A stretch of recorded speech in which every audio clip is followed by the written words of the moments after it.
Bonjour. Dans cette séance, on va voir le chapitre 2 qui porte sur le monopole. Dans ce chapitre, on va voir 3 sections. La première section porte sur les caractéristiques du monopole. La deuxième traite le modèle de monopole simple en courte et en longue période. Et dans une troisième section, on va voir les autres modèles des monopoles. Le marché des monopoles se définit par l'existence d'un seul vendeur face à plusieurs acheteurs. Autrement dit, le monopole est une entreprise qui se trouve seule à produire un bien et ou un service et doit satisfaire la totalité de la demande. Sur un marché de monopole, l'entreprise est rationnelle. Autrement dit, elle maximise son profit. Les demandeurs sont eux aussi supposés être rationnels et surtout très nombreux. Le prix est fixé par l'entreprise et ce prix-là, c'est celui qui maximise son profit. Première section, les caractéristiques des monopoles. Dans cette première section, on va voir les points suivants. Le monopole en théorie et en pratique, la diversité des monopoles réels, et le pouvoir du monopole. Premier point, le monopole en théorie et en pratique, on parle alors de monopole pur et de monopole isolé. En théorie, le monopole pur ou absolu correspond à une situation abstraite d'une entreprise qui ne subit aucune forme de concurrence, ni directe, ni indirecte, ni potentielle. Les conditions d'existence des monopoles purs sont d'abord la nullité de l'élasticité prix-croisée de la demande. Autrement dit, il y a absence de substituts et de biens complémentaires aux biens de monopole. Deuxième condition, l'existence des barrières à l'entrée infranchissables. Autrement dit, aucune entrée n'est possible. En pratique, on parle de monopole isolé, comme l'a bien signalé Édouard Chamberlain. Toutefois, ce monopole pur est critiqué. En fait, tout monopole subit plus ou moins une concurrence directe et indirecte des autres entreprises qui produisent et substituent au nom des biens de monopole. En effet, les demandeurs n'achètent pas seulement le produit des monopoles. Ils achètent d'autres biens et par conséquent, l'affectation des budgets prend en considération le prix des paniers et non pas seulement le prix des biens des monopoles. Autrement dit, vu que le revenu des demandeurs est limité, donc la demande adressée au monopole peut baisser ou peut être détournée vers d'autres biens. Et il subit aussi une concurrence potentielle. En effet, il existe des entreprises qui attendent seulement que les barrières soient franchissables pour entrer sur le marché. Deuxième point, la diversité des monopoles réels. D'abord, on va voir les causes d'apparition des monopoles. La première cause, tout simplement, le contrôle d'une ressource naturelle, rare. Tout simplement, par exemple, un gisement de pétrole, ou un gisement d'or, ou tout simplement une source d'eau minérale. À ce titre-là, on peut donner l'exemple de Sidi Ali, Sidi Harazm. Tout simplement, ils ont obtenu une licence pour être la seule entreprise qui exploite cette source-là. Deuxième cause d'apparition des monopoles, la possession d'un brevet. On parle alors des monopoles innovants. En fait, les entreprises font de l'innovation tout simplement pour se retrouver à terme en situation de monopole. Et ce brevet-là, tout simplement, va leur permettre une exclusivité pendant une durée donnée, exemple 20 ans ou 25 ans. Troisième cause, l'existence des rendements d'échelle croissants. On parle alors de coût unitaire décroissant. Donc, il s'agit tout simplement de ce qu'on appelle le monopole naturel. Une autre cause, tout simplement, décision juridique, décision de l'État. Tout simplement, on parle dans ce cas-là de monopole institutionnel ou monopole légaux. Légal provient de la loi, donc peut être instauré par la loi. Une autre cause, jeu de la concurrence. Tout simplement, une entreprise va éliminer tous ses concurrents pour se retrouver toute seule sur le marché, donc situation de monopole. Ou s'il n'arrive pas, il peut fusionner, par exemple, ou acheter. On parle alors de monopole prédateur.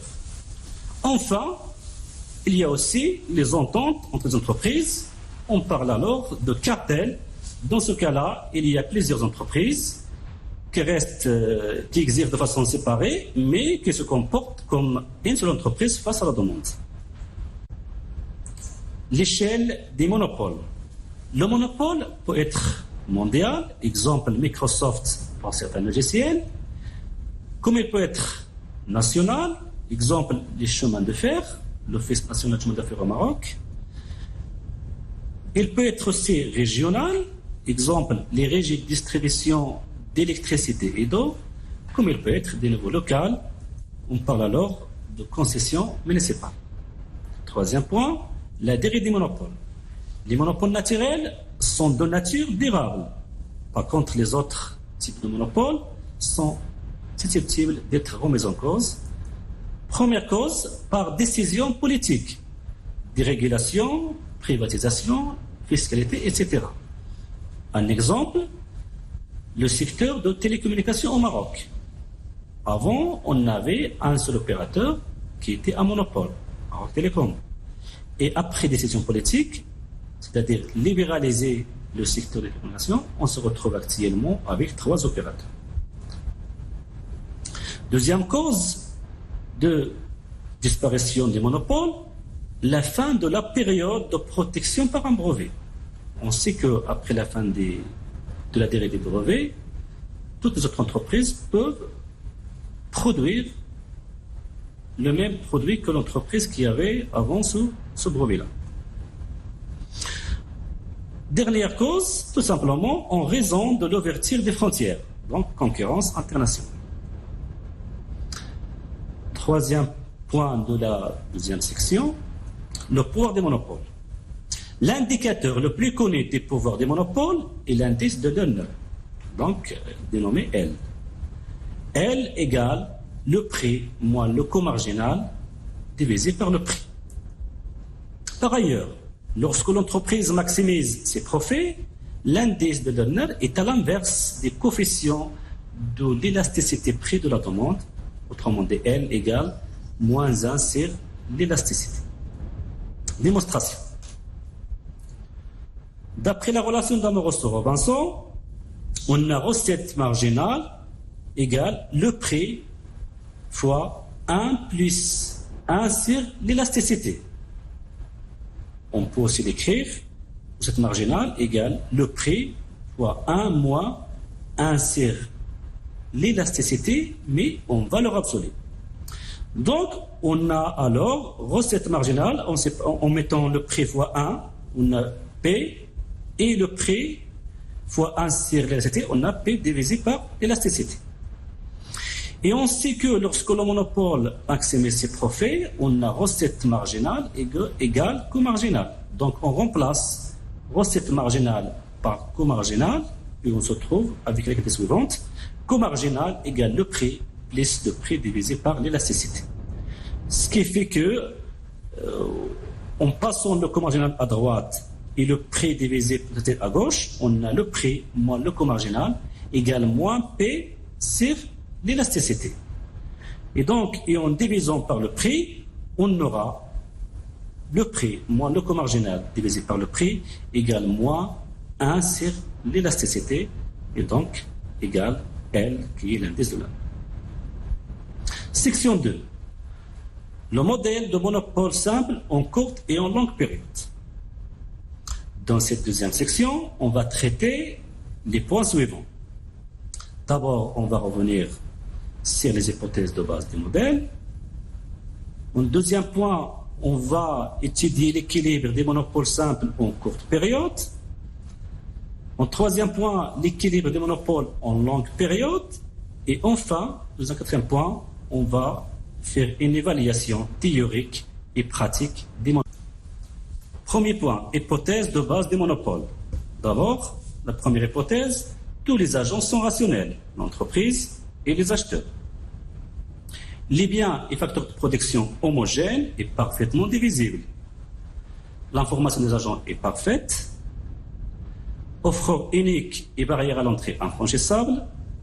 Demandeurs très nombreux et petits, on parle alors de demande atomistique.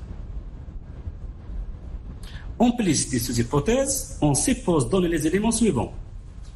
Les fonctions de demande collective, la fonction de production de courte et de longue période du monopole, les prix des facteurs de production, autrement dit les fonctions de coût des monopoles.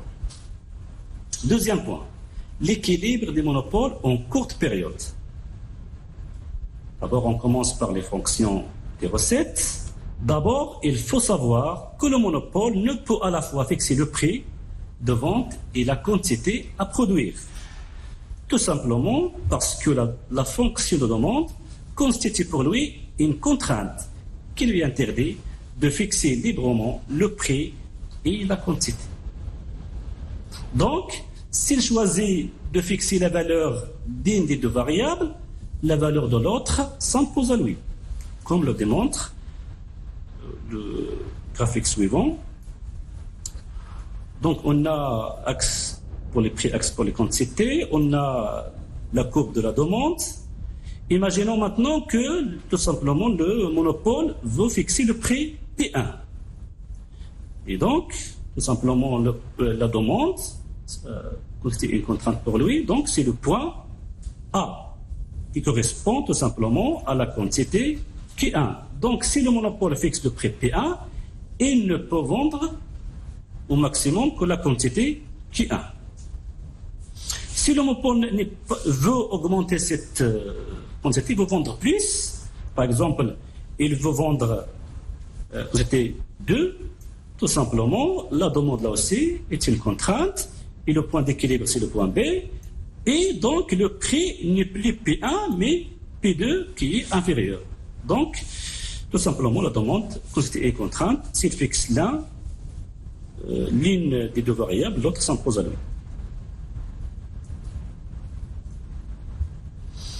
Il faut savoir aussi que les fonctions de demande au marché et à l'entreprise sont identiques.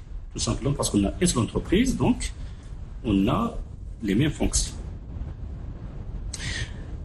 Une autre information importante, c'est que la fonction de demande inverse, qui s'écrit le prix en fonction de la quantité, qui est adressée au monopole, n'est autre que sa recette moyenne. Tout simplement parce qu'on sait que le prix égale la recette moyenne. À partir de cette fonction de demande, et donc de recette moyenne, on peut déterminer la recette totale et par conséquent déterminer la recette marginale du monopole, parce qu'on sait que la recette marginale égale recette totale prix. Cette dernière, autrement dit, la recette marginale, on peut la trouver aussi à partir de la relation d'Amoroso-Robinson. Donc, recette marginale égale le prix fois tout simplement 1 moins 1 sur cet prix en valeur absolue. L'équilibre des monopoles en courte période. Deuxième point, les conditions d'équilibre des monopoles. Le principal objectif des monopoles, comme on le sait déjà, est de maximiser son profit. Donc, l'équilibre des monopoles découle des conditions de maximisation des profits. Et donc, sachant que le profit égale le total moins que le total, donc lorsqu'on maximise le profit, ce qu'on appelle condition de premier ordre, on a profit prime égale 0. Et donc, recette totale moins que total prime égale 0. Et donc, on sépare les deux facteurs. Donc, on a recette totale prime moins que total prime égale 0. Donc, recette totale prime, c'est recette marginale. Total prime, c'est coût marginal. Donc, recette marginale égale coût marginal égale 0. Autrement dit, recette marginale égale coût marginal. Donc, c'est la règle de l'équilibre à respecter lorsqu'on veut trouver l'équilibre des monopoles en courte période. Condition de second ordre, tout simplement, recette marginale prime doit être inférieure au coût marginal prime. L'équilibre des monopoles en longue période. Tout simplement, c'est le même principe de maximisation qu'en courte période. Donc, le monopole va toujours maximiser son profit. Donc, la règle, c'est recette marginale égale coût marginal. La différence avec la courte période, c'est que tous les facteurs, dans ce cas-là, sont variables. Graphiquement, le prix d'équilibre des monopoles en longue période correspond au point d'intersection de la recette marginale, des coûts marginaux de long terme et des coûts marginaux de courte période. Quatrième point, évaluation théorique et pratique des monopoles. En théorie, on parle alors des néoclassiques. Le monopole ne présente que des inconvénients. Tout simplement parce qu'ils le comparent forcément à leur modèle idéal, à leur modèle de référence, qui est la concurrence pure et parfaite. Donc le premier inconvénient, tout simplement, c'est le sur-profit. Le monopole est un sur-profit, en plus il est durable.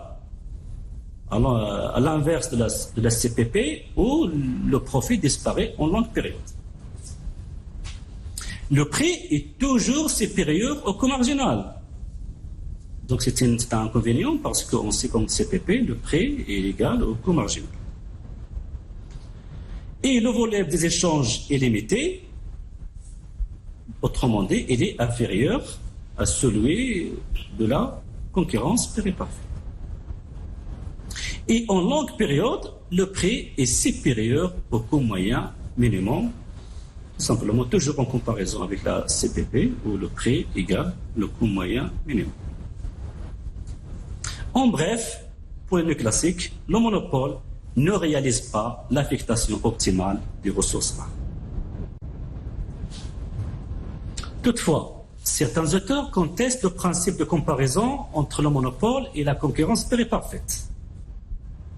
Ils affirment que la grande dimension des monopoles peut être à l'origine d'importantes économies d'échelle, qui conduiraient à un prix plus faible que celui qui se fixerait sur le marché de CPP. De ce fait, le volume des échanges pourrait tout être plus élevé en monopole qu'en CPP.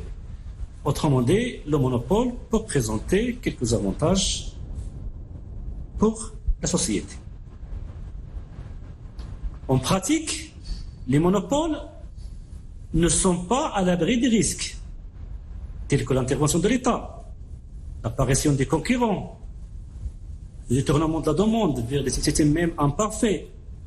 Ces risques persuadent le monopole et l'incitent à pratiquer un prix sous-optimal, autrement dit un prix qui ne maximise pas son profit, et à rechercher toutes les économies d'échelle possibles pour réduire ses coûts.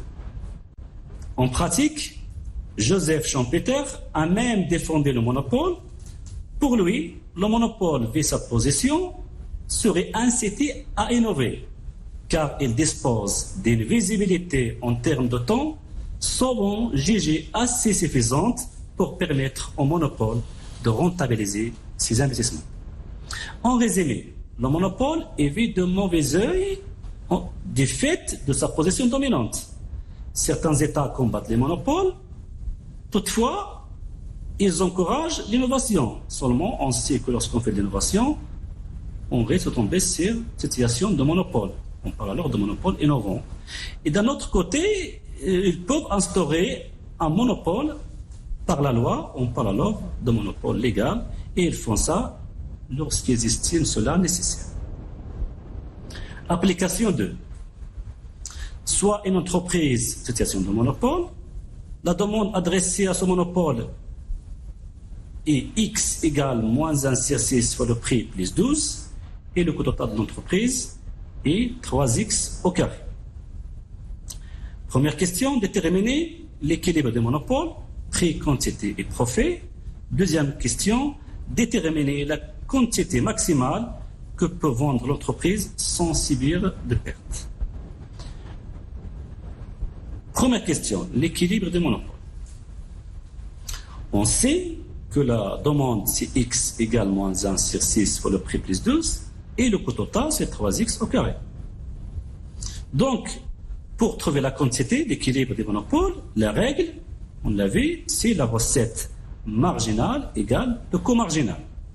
Donc, il faut déterminer les fonctions des deux éléments pour trouver la solution. Pour le coût marginal, on sait qu'il est égal au coût total prime.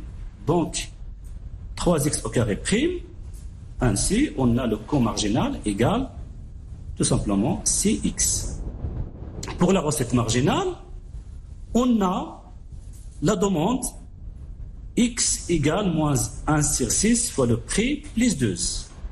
Et on a dit que la demande inversée, ou la fonction de demande inverse, correspond à la recette moyenne du monopole. Donc on va inverser cette fonction-là pour trouver le prix en fonction de la quantité, et à partir de là, on trouvera la recette totale et après la recette marginale. Donc d'abord, on inverse, on a 1 sur 6 fois le prix égale moins x plus 12, autrement dit, le prix égale moins 6x plus 72. Et on sait que la recette totale égale le prix fois la quantité, donc moins 6x 72, tout ça fois x, et on aura recette totale égale moins 6x au carré plus 72x. Et donc, on va dériver cette recette totale pour trouver la fonction de la recette marginale. Donc, recette marginale égale recette totale prime, donc égale moins 12x plus 72. Donc, on a le coût marginal, la fonction du coût marginal, et on a la fonction de recette marginale. Donc, il s'est fait maintenant de faire l'égalité entre les deux fonctions pour trouver la valeur de x. Donc, recette marginale moins 2x plus 72 égale le coût marginal Cx. Autrement dit, 72 égale Cx plus 2x, donc égale 18x, ce qui fait que x égale à 4. Pour le prix, on sait que le prix, c'est la recette moyenne de façon générale, mais on a déjà déterminé la fonction du prix et on sait que le prix égale à moins Cx plus 72. Et donc, il suffit de remplacer la quantité par sa valeur dans la fonction des prix pour trouver la valeur de ce dernier. Donc, on a moins 6 fois 4, plus 72, autrement dit, moins 24 plus 72, ce qui fait que le prix égale 48. Pour le profit, on sait que le profit égale la recette totale moins coût total. Recette totale, le prix fois la quantité. Coût total, la fonction, c'est 3x au carré. Donc, prix fois la quantité moins 3x au carré. On remplace le prix par sa valeur et la quantité par sa valeur. On a 48, le prix, fois 4, la quantité, moins le total, moins 3, x c'est 4, donc 4 au carré.